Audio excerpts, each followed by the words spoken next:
ultimately, Africa is the main theater of struggle, because that is our homeland.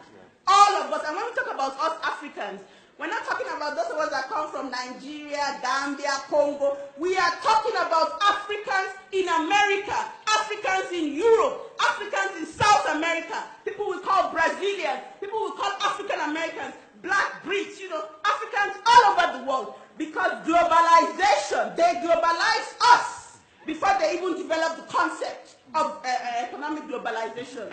We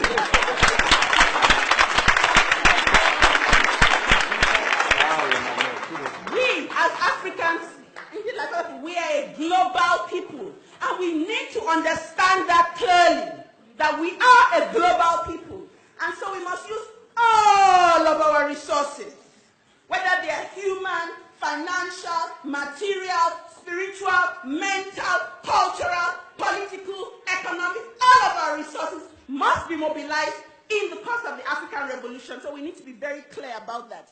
Because one of our weaknesses as a people is this thing that people refer to as tribalism. I don't call it that because this is what Europeans like. When they meet, say, oh, hello.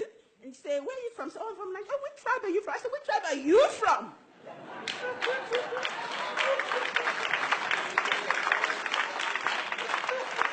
So they say, oh, I'm not from any tribe. We don't have tribes. I say, really? So you don't have a tribe, but I have one. Because you gave me one. And if we look at our nationalities, our nations, whether they're just the Yoruba, they are much more in population and geography, than a lot of the European countries we have today.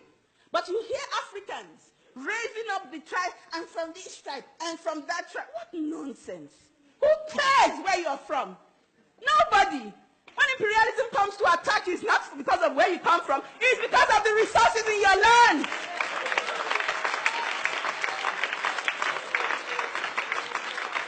The earlier you understand that, the better for you. So in Nigeria, for example, there's an agitation now. We must split up. If we split up, our bourgeoisie, our elites will also split with us and continue to oppress us in our smaller nations. The other weapon that imperialism uses, which is a challenge for a Pan-African renaissance, there is religion. Some of us, with all our radical rhetorics, it's shocking. We are still deeply Christian, deeply Muslim, deeply this, deeply everything but African. You see, the clapping has gone down because there's a lot of intention in the room. And we can't understand as long as you continue to see and to understand God and the Creator through the lenses of another race, you will never know freedom in your life. Never. Religion is a cultural understanding of the spiritual. That's why Indians are Buddhists and these Jews are that and this and that. It's just an expression, an attempt to understand, the supernatural. So when we as Africans continue the denigration, you hear Africans say, oh, that's fetish. Like some people, when they see the cowries, oh, that's fetish. Do you know what it is? This is where the problem is here, in the head.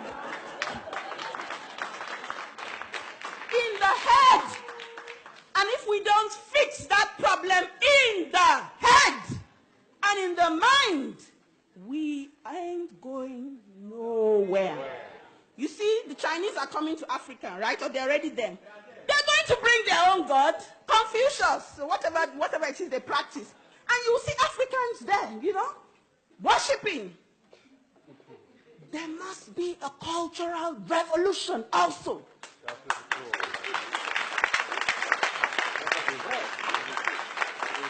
If there is no cultural revolution, our political revolution will not succeed. It will be hijacked and defeated. Because while we've done half of it here in the mind, because there's here and then there's here. That's why there's so many of us in church. If you go to Africa, my God, when some of the big churches have their congregation, 10,000 people at one service. Well, I can't even talk about, because when they have their revivals in Nigeria, do you know there's no space for them in the city? They have to give them space outside. 2 million people turn up, looking for redemption, looking for the Messiah. But we have to understand that because the state has failed them, society has failed them, only Jesus has not failed them. And the reason why that hasn't happened is that they're most unlikely to meet him.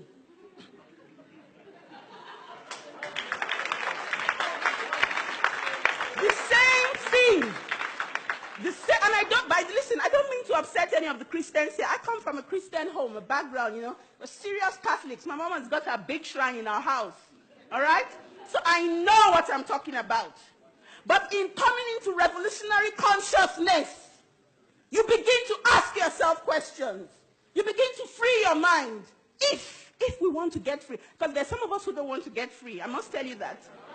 There are lots of, no, they want to be a bit more comfortable.